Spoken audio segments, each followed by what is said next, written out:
It was said that police officers with pitchforks could be seen searching the land in an area on the edge of Lagos, Portugal. The most recent searches did not include any British police officers.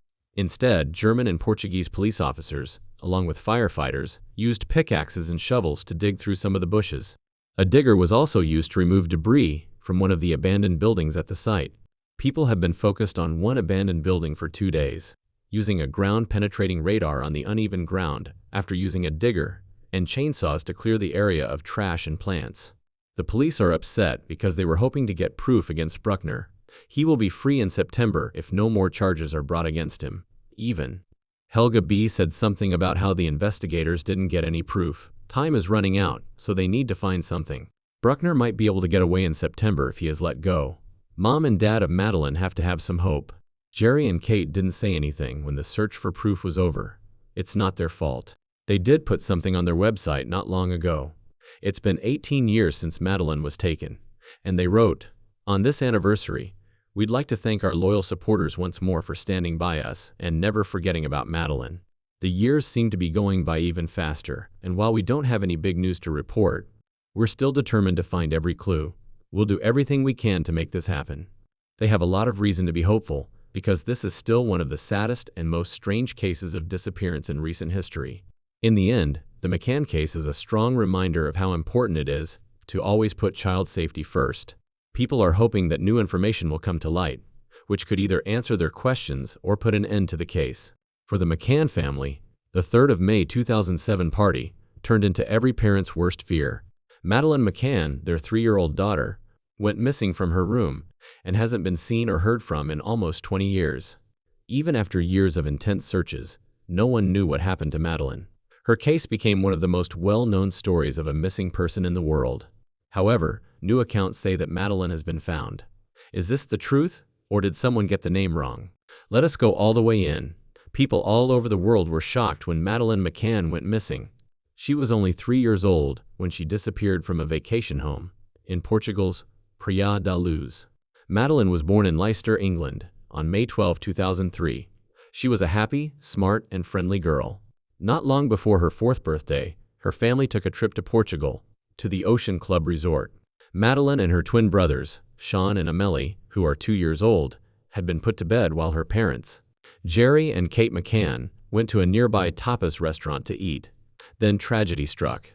But there was no straight view of the kids' room from the restaurant. Plants and hedges blocked their view of the flat from where they were sitting. To make sure the kids were safe, the parents and their friends checked on them several times during the night. One of those checks happened around 9 o'clock at night. He went back to the apartment around 9:05 p.m. to do one of the usual checks. He saw that the door was kind of open, which wasn't how they had left it. Still, when he went inside, he saw that all 3 of the kids were soundly asleep. He stopped to talk to another guest on his way back to dinner. Around 9:30 p.m., one of their friends, Matthew Oldfield, offered to watch the McCann kids while also watching his own kids in the apartment next door. He took a quick look inside, but didn't go all the way in. Afterward, he told Jerry and Kate that everything looked good. Kate got up from the table at 10 o'clock and walked back to the flat to check on the kids. She walked in and saw that the door to the kids' room was wide open. A gust of wind made it slam shut as she tried to close it a little. She went into the room to check on the kids because she was scared. Afterward, Kate said, "I thought maybe I had left the patio doors open, but I hadn't." She slowly opened the bedroom door and looked for Natalee in the dark. She said, "It sounds silly, but I didn't turn on the light. You try not to wake up your kids." She thought Natalee was there, but then she realized she wasn't. Kate quickly checked her own bedroom, because she thought Natalee might have come in while she was half asleep. But she wasn't there either. Kate was scared, so she ran back to the kids' room and saw it there. The blinds had been taken down and the window was wide open. That's when she realized the terrible truth. Natalee was taken by someone. "I quickly ran around the room." Kate said, "I already knew what had happened, but I was needy." After that, she ran to the restaurant and yelled, "Natalee's gone!" The alarm was set off, and a search around the world began. It would last for almost 20 years. When the 3-year-old girl went missing, the whole resort town sprang into action and looked everywhere for her. But even though a lot of people worked quickly, there was no sign of her. What began as a fun family trip turned into a nightmare that would stay with the McCann family and shock people all over the world for years. The case quickly got news from around the world. Every new detail was covered by news sites all over the world. It was hard for the Portuguese and British cops to get in touch with each other in the first few years after she went missing, which slowed things down. A lot of bad things were said about the Portuguese cops. A lot of people thought they took too long to ask for help from cops in other countries. As time went on, British cops ran into problems when they started to help with parts of the case. The Portuguese and British police sometimes had trouble communicating, working quickly, and staying calm because of differences in society and how they did their jobs. At first, the Portuguese cops thought Natalee might have run away or been taken by someone they didn't know. Soon, though, the case went in a different and stronger direction. The parents of Natalee were named as candidates. They were later cleared and found not guilty, but this change of direction wasted time and may have kept people from looking for other signs. This case has shown how important it is for countries to work together and how missing people cases need to be handled in a more efficient and clear way, especially when more than one country is involved. It is much harder to deal with a child who has been taken across lines. Laws, cultures, and cultural differences make it hard for police from different countries to work together. These problems can make it harder to follow the hints and take longer to solve. For instance, the first investigation in Portugal did not properly protect the scene, so they missed the chance to get forensic evidence from Natalie's room at the hotel where the family stayed. At the heart of it all, no matter how complicated or difficult the facts were, everyone wanted to know what really happened to Natalee McCann. This is where Germany's new study came in. They were interested in 60 people and were looking into 38 of them. They asked Portuguese officials to let them search 3 sites, but they only let them search one of them. The main person in this new case was a German named Christian Bruckner, who is now in jail for several different crimes. The study got more exciting when Germany became interested in Bruckner again. Bruckner had already been charged with many major crimes in many parts of Europe at the time of Natalee's case. He was living in Portugal's Algarve, the same place where Natalee went missing. It looked like everything was coming together for Bruckner, who lived in the Algarve for many years. He was a drifter, a small-time thief, and a convicted sex offender. The puzzle looked like it might finally be solved. Bruckner has been convicted of many crimes in the past. In 1994 and 2016, he was found guilty of badly abusing children. It got worse over time as cops found more connections between him and the night Natalee went missing. In 2020, German police publicly named Bruckner as a suspect. They told him that his phone had gotten a call in Praia da Luz, which is where the McCann family was staying the night Natalee went missing. Along with the phone records, other signs began to show up. Reports said Bruckner had said some strange things to people he knew, which made them think he might have had something to do with Natalee's missing. Since then, police have checked homes in Germany and Portugal that are connected to him. Many people who have been following the case for a long time think that Bruckner is the most likely suspect in a long time. He is a very interesting guy because of his past crimes, the fact that he was in the area, and other clues. However, it is still very hard to prove someone is guilty without Natalee's body or strong forensic proof. If Bruckner is the person who took Natalee, there are a lot of problems with his past. It makes people wonder if there are enough rules to keep people with similar crime records from hurting people again. There is a lot of evidence that Bruckner moved around Europe over the years after he got out of jail. This shows how hard it is for cops to keep track of dangerous people once they are free. There may not be a direct link between Bruckner and Natalee's absence, but it could help explain some things. No matter if he is found guilty or not, many things about what happened that night are likely to stay unknown. Most likely, no one will ever know what happened that night. This lack of clear answers is one of the hardest things for families in the same position. It can hurt more to not know than to know the truth, even if the truth hurts. Are you sure you found Natalee McCann? The main lawyer in Germany thinks she may have been killed. This agent worked for the Bundeskriminalamt, which is like the FBI in the United States. He was the one who first suggested Bruckner as a possible suspect. He said that there is enough proof to say that the girl is dead and to charge a specific person with murder. He wasn't just imagining that person was guilty of murder. His conclusion wasn't made up on the spot. It's been almost 20 years, and there are still no clear answers about what happened to Natalee. A man who used to know the main suspect, Bruckner, spoke out for the first time.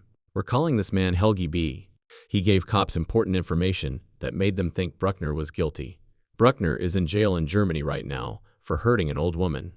Helgi B talked to a German reporter about him, claimed that he had a very upsetting talk with Bruckner at one point.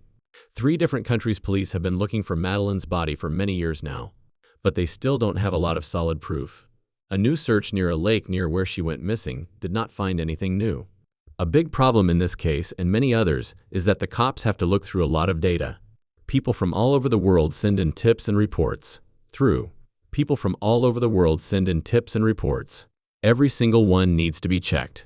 Every piece of proof needs to be looked over. A lot of people can make even the best police teams weak. People who knew Natalee said they saw her in places like the United States, Australia, and Morocco. After each report, something had to be done, which takes a lot of time and work. Astrid B. said he found videos of Bruckner abusing women in his room. He said, "I don't believe it." They saw each other again at an event in Spain a year after Natalee went missing. He was asked by Bruckner if he still did business in Portugal. At this point, the subject of Natalee McCann's missing came up, since Helga B. replied that there were too many police checks after the British girl went missing. He then said, "I don't get how the little girl could just disappear." Bruckner told her that she didn't even scream. Bruckner wasn't seen the next day. Astrid B. He says he understood what Bruckner meant. He thought Bruckner might know more about what happened to Natalee.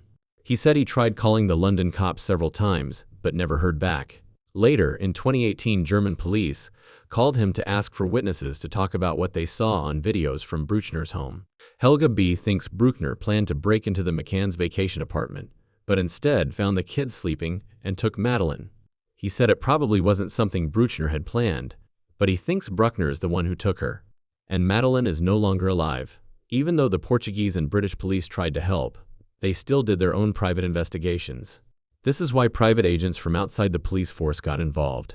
No better answers have been found, no matter how hard they worked or how much money they spent.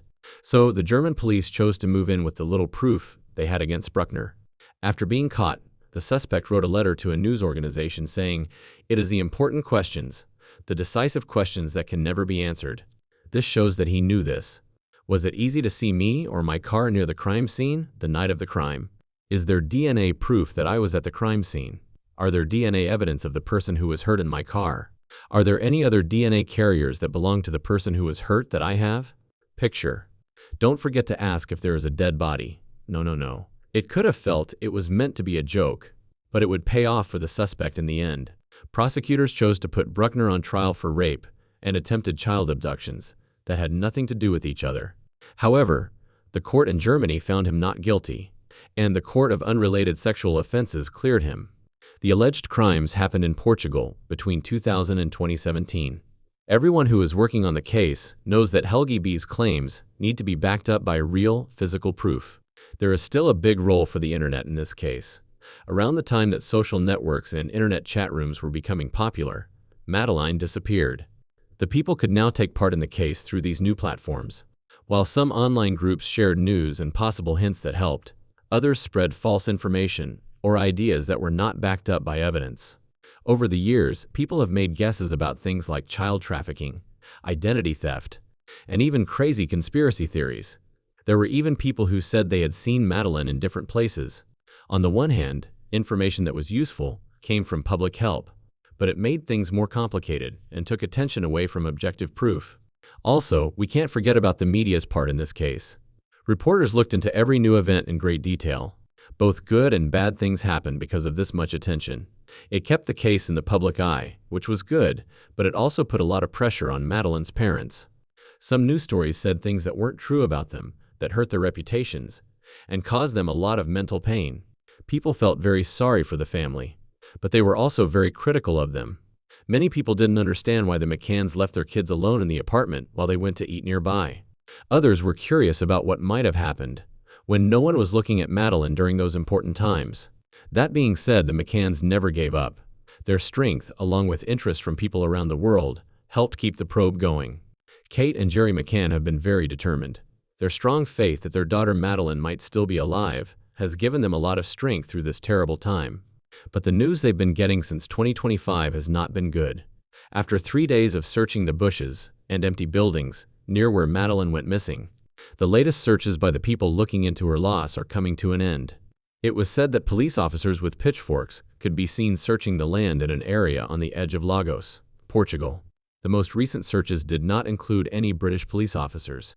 Instead, German and Portuguese police officers, along with firefighters, used pickaxes and shovels to dig through some of the bushes. A digger was also used to remove debris from one of the abandoned buildings at the site. People have been focused on one abandoned building for 2 days, using a ground-penetrating radar on the uneven ground after using a digger and chainsaws to clear the area of trash and plants. The police are upset because they were hoping to get proof against Bruckner. He will be free in September if no more charges are brought against him. Even Helga B. said something about how the investigators didn't get any proof. Time is running out, so they need to find something. Bruckner might be able to get away in September if he is let go. Mom and Dad of Natalee have to have some hope. Jerry and Kate didn't say anything when the search for proof was over. It's not their fault. They did put something on their website not long ago. It's been 18 years since Natalee was taken, and they wrote, "On this anniversary, we'd like to thank our loyal supporters once more for standing by us and never forgetting about Natalee." The years seem to be going by even faster, and while we don't have any big news to report, we're still determined to find every clue. We'll do everything we can to make this happen. They have a lot of reason to be hopeful, because this is still one of the saddest and most strange cases of disappearance in recent history. In the end, the McCann case is a strong reminder of how important it is to always put child safety first. People are hoping that new information will come to light, which could either answer their questions or put an end to the case.